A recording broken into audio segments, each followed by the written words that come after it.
Hello everyone, welcome to episode 7 of Shonen Shorts. For today, I'll be going over the March 15th issue of Weekly Shonen Jump. Now this week I read Gone Run Egg, Under the Doctor, and Alien Headbutts. There wasn't One Piece chapter. Alright, so Gone Run Egg. Gone Run Egg chapter was phenomenal this week. So we see as Oma is actually sent to the afterlife after getting captured by Goku because she shatters his shell.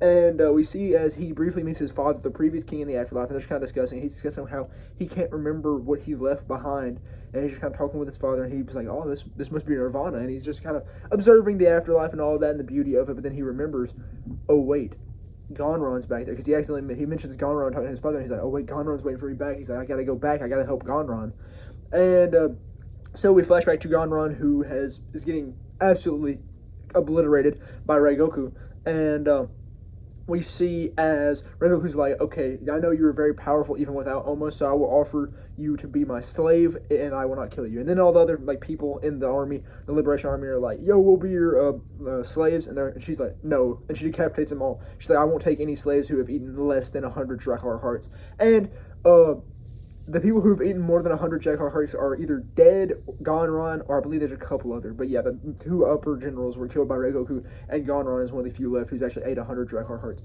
But as she says this, Gonron's like, "Okay, I'll agree to be your slave so I can cut your head off." And then you go try to attack her. She blasts him, and then we see as this beast comes out of nowhere. It is a hatched Oma. Oma finally hatched, and bro's design looks sick. So yeah, I cannot wait to see him in action next chapter. Then we go to Under Doctor, and we see as Haji is getting back from a surgery. Well, actually, we see him actually in a surgery at the beginning of the chapter, and it reveals how he's renowned throughout the surgery world and known as God Hands.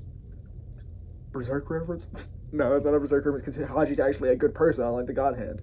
But, yeah, so we see as Haji is operating on this person, and eventually he comes home to Shuli, who's been learning. He's learning division, and Haji's like telling him he needs to get to the level of a high schooler. And then briefly, him and Shiwa discuss the power structure of the little thing they got going on, and she calls Shuli an animal because he believes that the power structure is based on who's won and who's lost and who's stronger. But yeah, then eventually, Haji ends up getting a call from one of his fellow peers called Sawatari, and she needs him for it's a pulmonary artery intum sacroma or something like that. Apparently, I presume with the sacroma and pulmonary is that it's probably a tumor in the pulmonary artery or around that somewhere, which is in the heart. But the pulmonary artery goes to the lungs because artery is away. Health science knowledge right there. But yeah, so we ultimately end up seeing as he ends up going here. Then we meet up with Sawatari, who reveals that she is working for an NGO hospital, which is a non-profit hospital which works in the areas where there is conflicts as a kind of neutral medical facility.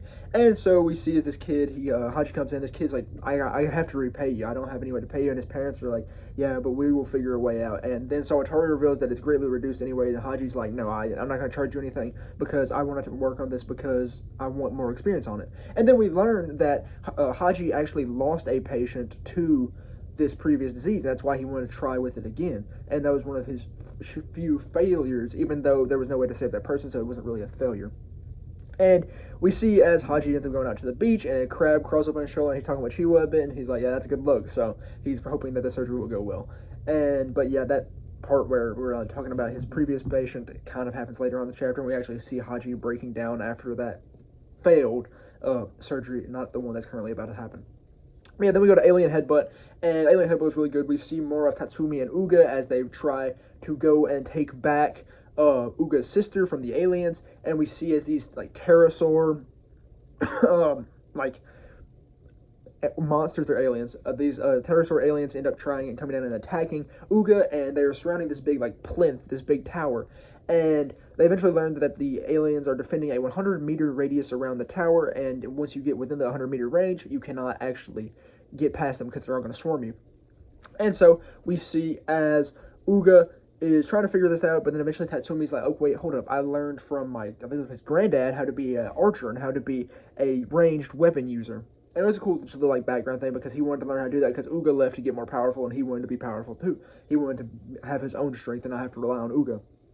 And so we see as they prepare to create a plan where Uga will distract the aliens by entering the 100-meter radius, and Tatsumi will end up shooting them and picking them off with his ranged attacks. But yeah, that's all there really is for the March 15th issue of Weekly Shonen Jump, or at least what I read. So thank you very much for watching, and that's all I have for episode 7 of Shonen Shorts.